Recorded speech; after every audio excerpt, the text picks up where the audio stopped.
All right, well, welcome back. It is hard to believe it is the 8th of July, and we are in our summer 2024 series here at Potentials Realized and Group Coaching Essentials.ca. I feel like all I've been talking about lately is group and team coaching and coaching many. And so we're talking today about results and relationships, a big part of what the discourse and dialogue is all about, because we know that, for example, teams exist for results, but as a coach, we want to make sure that we're also coaching relationships. In fact, this was a big part of a presentation I did earlier today with Coaching Loft, which is a coaching platform. And so they had me come to talk about group and team coaching. And we really got into this dialogue that, if you're really building a coaching culture, you want to make sure you're not only focusing on results, but in order to make that happen, we want to focus on the relational aspect. And I think a second piece to this is sort of what the context is saying. Some of you may have noticed a post I did a few weeks ago on what the latest research is showing here in Canada, which is that 42% of employees surveyed last month considered themselves to be burnt out. And a lot of that may be because they're over leveraging and over focusing on results more than relationships. So as we go through today's call, regardless of if you coach individuals, coach groups, or coach teams, think about this notion of results and relationships. And if you haven't met me before, my name is Jennifer Britton. I'm the CEO and founder of Potentials Realized. We offer we're one stop shop for all things group and team coaching.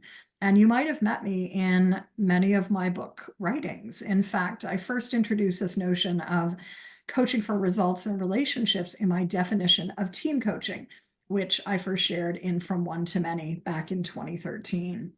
So this is a course of many calls. We did our last community call on change. And if you haven't looked at that, you'll find it over at youtube.com at Effective Group Coach. It's probably not showing up that brightly for you, but we have a whole slew of more than 400 videos related to group and team coaching. Needless to say, this is an area that is increasing in volume, and especially this piece around change, where in context of change, getting the results that you want are even more interdependent on relationships, because team structures may be changing, organizations might be becoming new organizations as part of mergers and acquisitions, and really it's your web of relationships that becomes so important.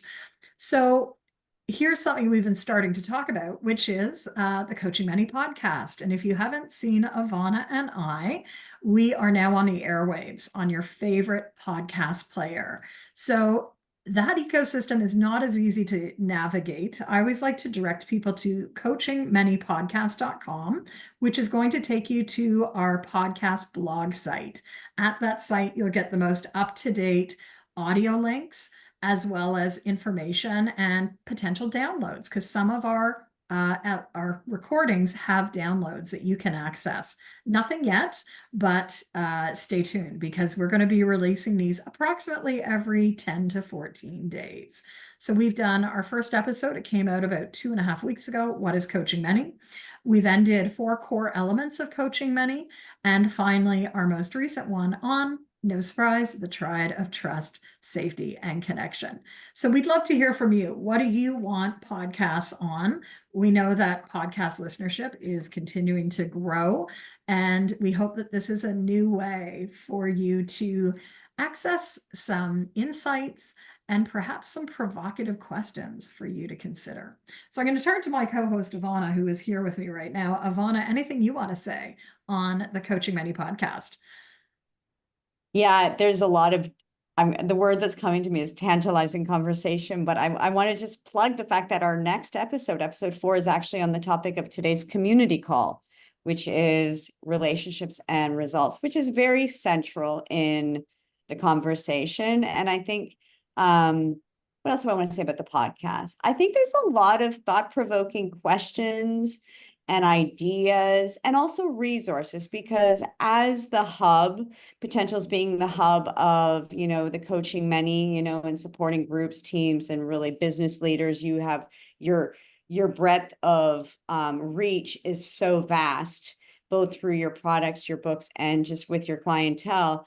And even with me, with the work that I do with relationships, whether it be in organizations or even in transition, there's something really essential that needs to be just in the conversation.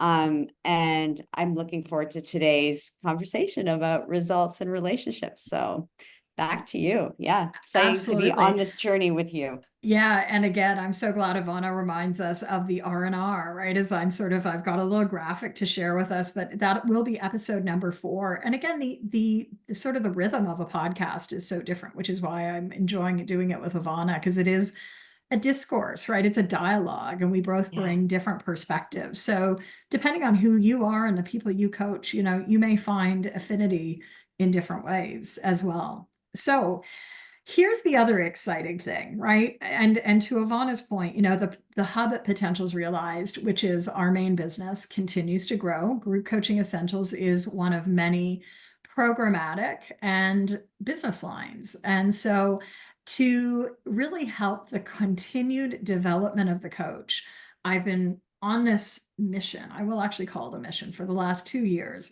to really help coaches recognize that their evolution does not end in just taking 1 or 2 courses around group coaching, like Group Coaching Essentials. In fact, we need to keep growing as we evolve, and that growth may be on an annual basis, it may be even on a quarterly basis.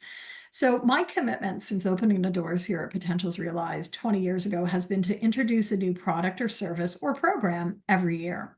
And this year, I'm doubling down on our, as you can see here, visual decks. So in about 10 days, there's going to be a whole new digital deck available to you by phone on the Deckable platform, which is the Activate Your Group and Team Coaching Superpower deck. Now, many of you know that this is a 6-week, 14-hour continued CCE or continuing coach education program. But we've also noticed that for some coaches, they want something in their back pocket to help them grow. So as a coach, we usually have a primary and secondary style. And why I'm introducing this is because depending on your style, you may have more of an affinity to results or relationships. And so as a coach, we want to actually embrace it all. It's not an either or, it's an and.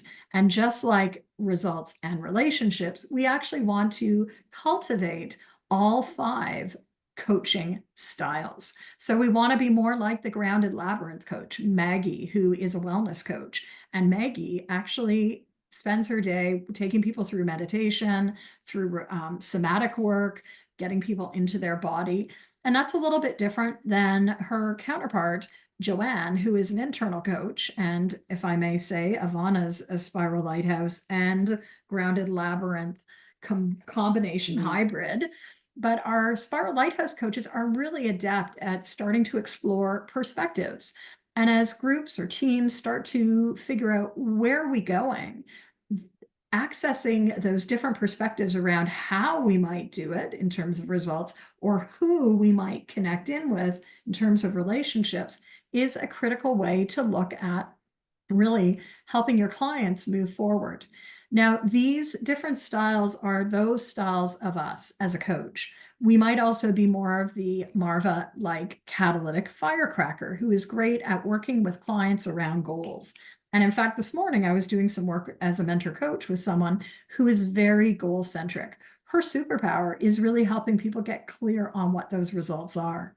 And no surprise in our hour-long conversation, when I asked what's the blind spot, what came up? I need to get better at building relationships. So she needed to get better at actually activating the green, which is our ecosystem connector techniques. Ecosystem connector coaches are, by sort of DNA wise, systemic coaches. They naturally see patterns, they naturally see connections. And in today's world of change, being more or cultivating more of that side of you as an ecosystem connector can be really valuable.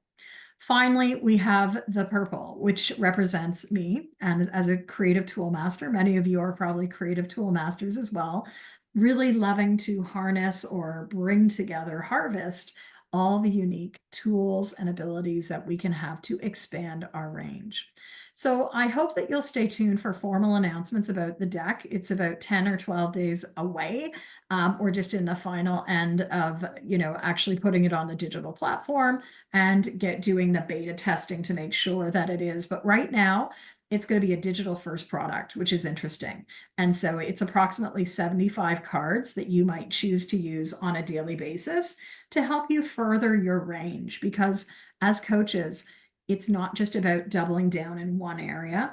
In fact, if you're coaching groups or teams, we need to really expand our range.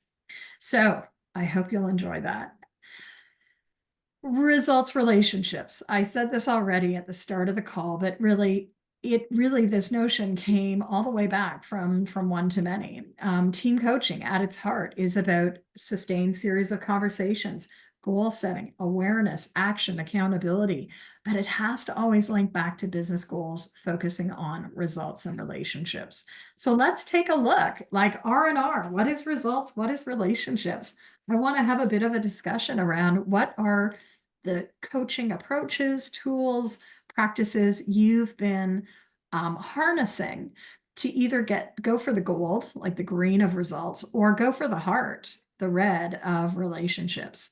So let's do some annotation because you know how much I love annotation. It's going to bring everyone's voice in. I'll invite you to annotate, and on either side of the screen, share with us your top one or two coaching questions, tools, or approaches you like to use to start exploration with clients in either one of these areas. Okay, so what's a tool, one or two tools to start exploring the topic of results and/or relationships with your clients? And I'll invite everyone to share verbally if they feel comfortable doing that, because I think it's interesting to see sort of the diverse range of how we can be coaching for results and relationships. Okay, so grab your annotate, grab your text. Steph, do you want to mark what part of the screen you're going to grab? And then Ivana, you can go next as well. And then I'll follow up at the end. And Steph's on mute. So I made it really tricky. Where do you want to go, Steph? Okay. I'll go on the left-hand side. Top, middle, or bottom? Top. Okay. Ivana, can't where do you want to go? Find I'll go top right. Top right. Okay. And I'll go bottom. I'll go bottom on either side. So we're going to take a minute to just, again, think about top one or two coaching tools, approaches, questions that we might use. You can do either side, right? You can do results, you can do relationships, but what are the things that you found have unlocked some new ideas in those areas?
All right.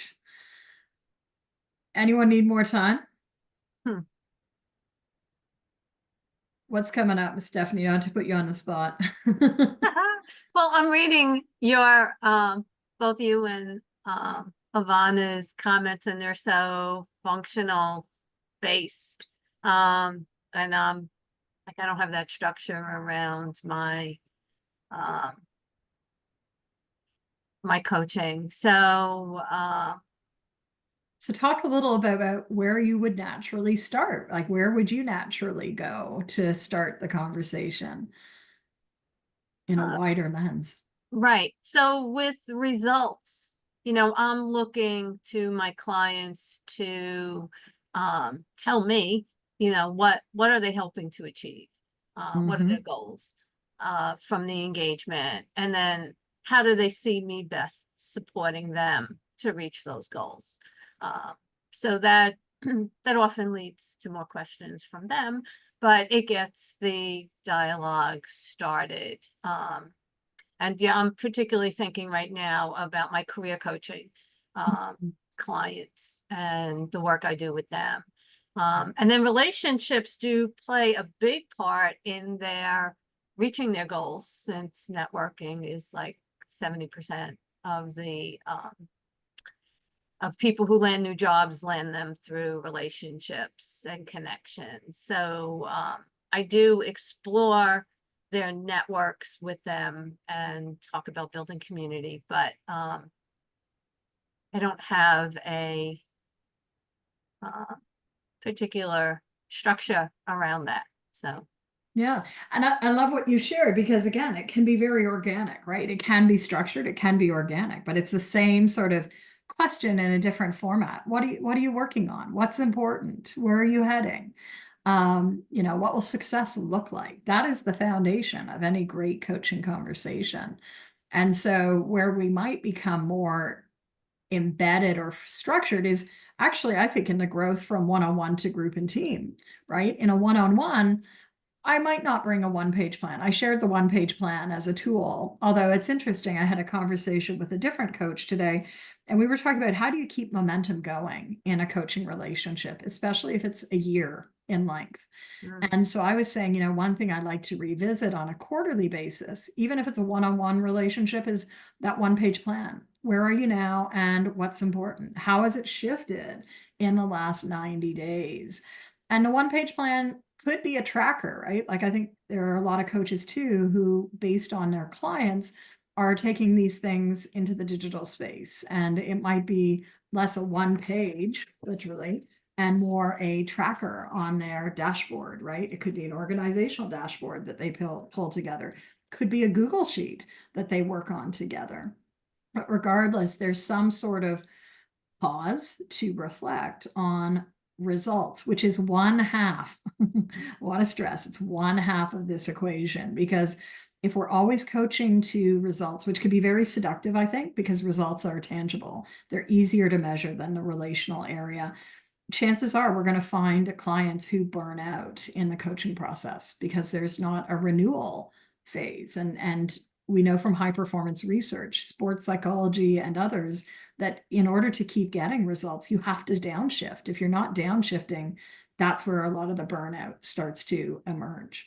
And so downshift can be, like, for me, I'd hoped to take time off last week, didn't happen, but my commitment for at least Wednesday, Thursdays of the rest of the summer is I'm out of the office by 11 a.m. Like, you're not going to see me online. You're not going to see me doing anything.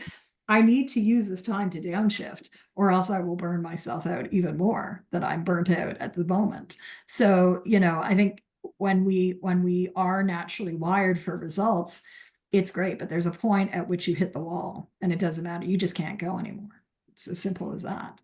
So get it done can help boost that, whether it's a get it done day. That's something we do at the Coaching Biz Growth Lab. I think people love it because it's a 4-hour block for people to bring their work. It might be a different focus every hour, but it's just like, let's get it done in community with others. And many of you joined me 3 years ago in my co-working sprints, whether it was 21 for 21 or 22 for 22.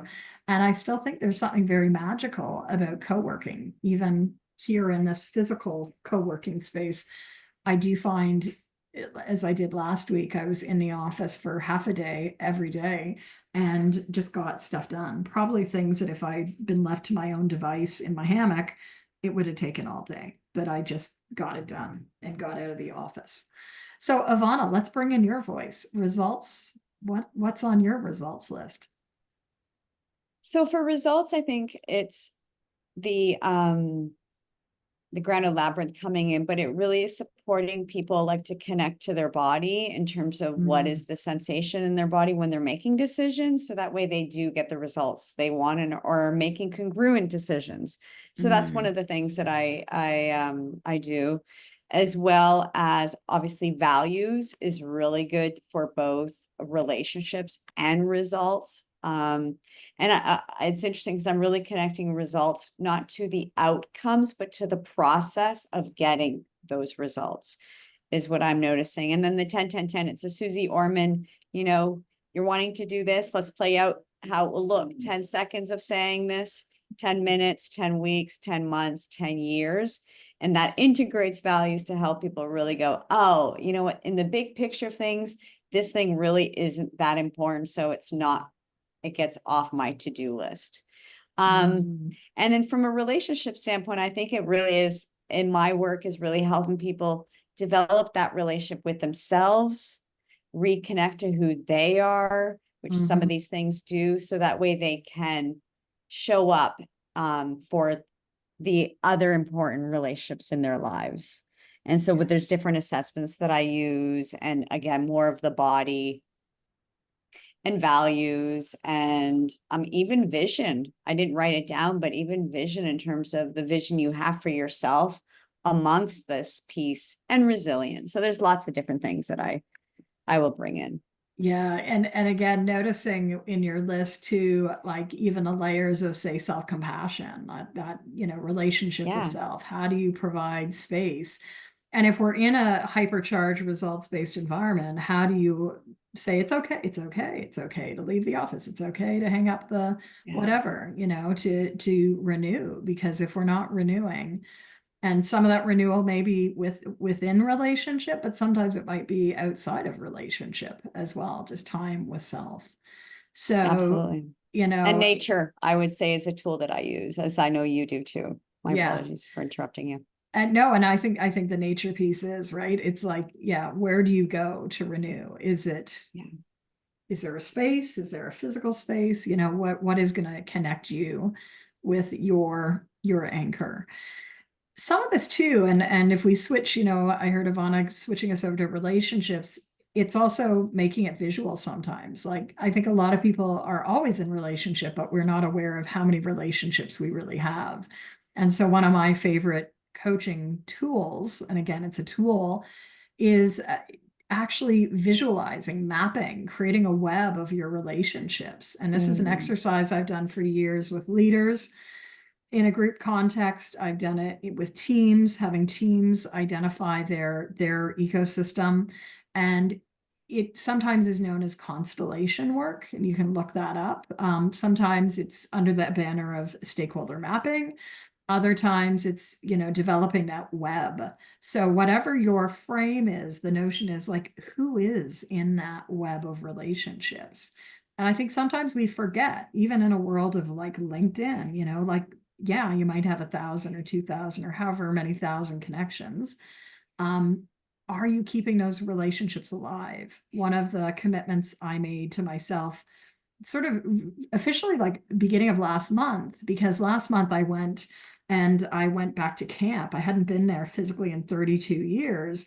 Some of the people I hadn't seen in 30 years, but we picked up conversations in 2024 that we had started on canoe trips years before. Wow. And I was amazed at, like, there's part of me, even in this work of like, we are here in a business of change, like, do people really change at their core? I think some people do, but I think there are other people who've had life experiences at a very young age where your core is formed and you might just become more of that core. And that was my experience last month with several dozen people. There were actually 400 people back at camp.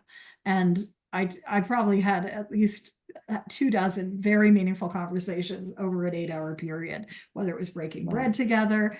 But I share that because it made me realize that I am so connected with people all the time, but it's important for me to keep reestablishing touch points. And even just before this email, I got an email from someone who I'd coached last year, and she had seen me on this big webinar this morning and just said, I just wanted to reach out and say how nice it was to start my day with you. You didn't know that I was here because it was a webinar, so I couldn't tell who was in the room, but I was really enjoying this with my morning coffee. And so that just made me think, yeah, like this work is really all relational. And so how do we build in time? Because at the end of the day, whether we're a career coach like Steph, a relationship transition person like Ivana, or someone who works in organizations like me, it really is about relationships at the end of the day. If you want to make something happen, I saw this yesterday where I'm stepping into a 4-day writing marathon tomorrow, and our banner got lost. In the last 5 years, we lost the banner. And it's really important to see the banner for all these 40 people who are coming to join us. It's part of like the identity of the group. So we had to find someone that could do a rush print on this outdoor banner fast. And so I was thinking, oh, who do I know? But then I realized, hey, even in my like reestablishing my community last year, I have a printer on call now. And so it was like, I called them up and I said, I don't know if you remember me, but I called you like in the fall for a rush print and we need something really specific. They're like, yeah, we'll get it done. We'll get it done. So it's Beautiful. done. But like how much are we able to lean into those relationships? Because you just don't know. I never knew that I'd need that printer again, but I had spent on that day, I remember going in once again, rushing off the highway because the highway had been shut down for an accident. And I was on my way to a coaching meeting in the evening, but I was like, I got to spend a few minutes finding out about what this company does because I think I'm going to need to access them again. And I did. Here I was 6 months later, needing to call them for a rush job, and they accommodated very gracefully. So results and relationships. Where are you? What are you focusing on? And how does that connect? So any further comments on this before we leave this slide? Anything that you're realizing? Yeah, if I may. Go Yeah. ahead, Steph. I saw your hand up too. Go ahead, Steph. Yeah, so it's interesting as both of you were speaking, was thinking to my work and I'm saying, well, yeah, I do that. I bring that into the conversation. So hearing it from you just reinforces some of the tools I have been using. And one of the things I just did yesterday, Ivana said about bringing the body sensation into the process.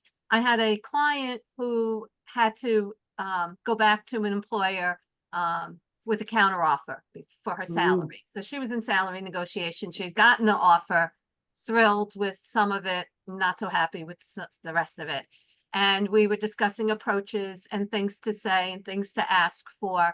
And even the approach, I suggested she call them and she was like, no, I'd rather send them an email.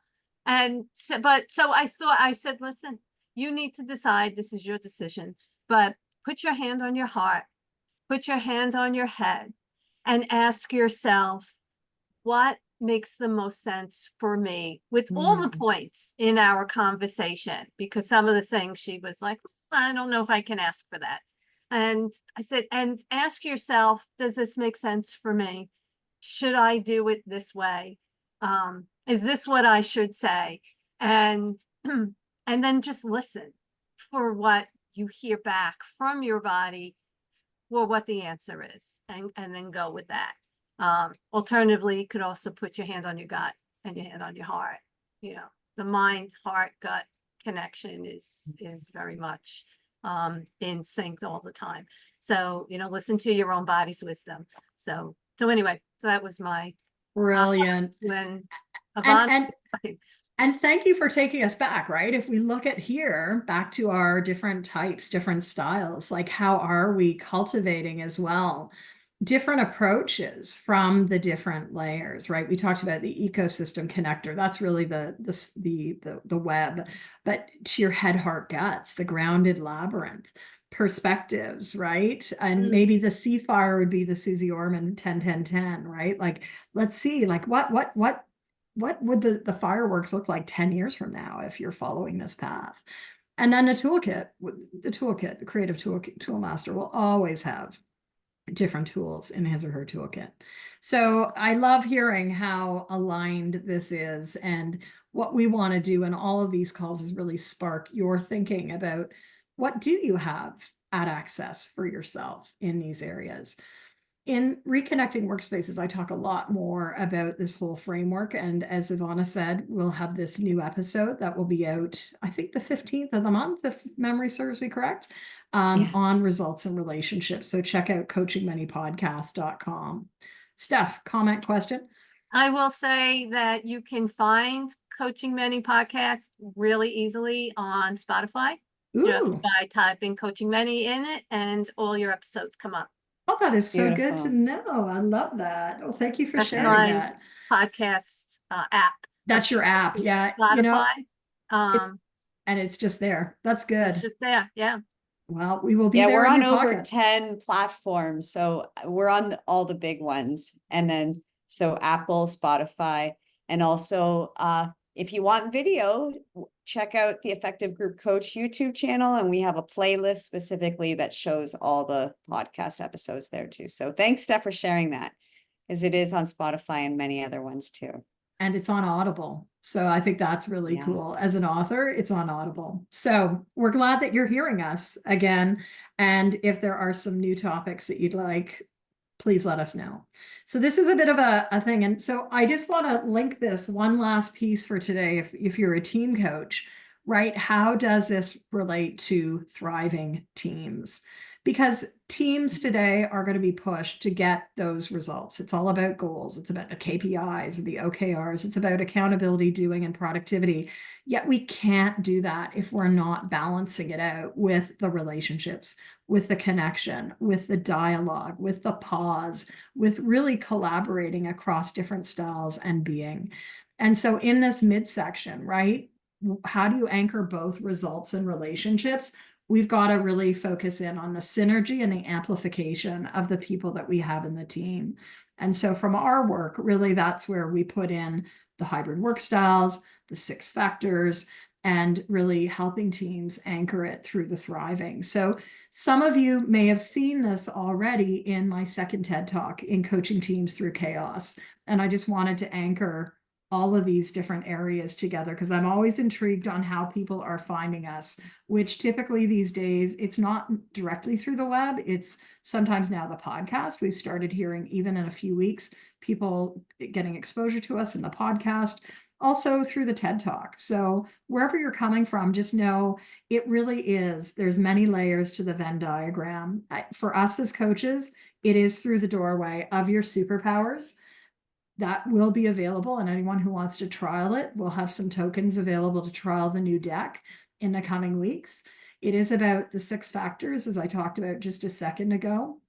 And then we have the team styles of people that we're working with, and that's embedded in the hybrid work styles.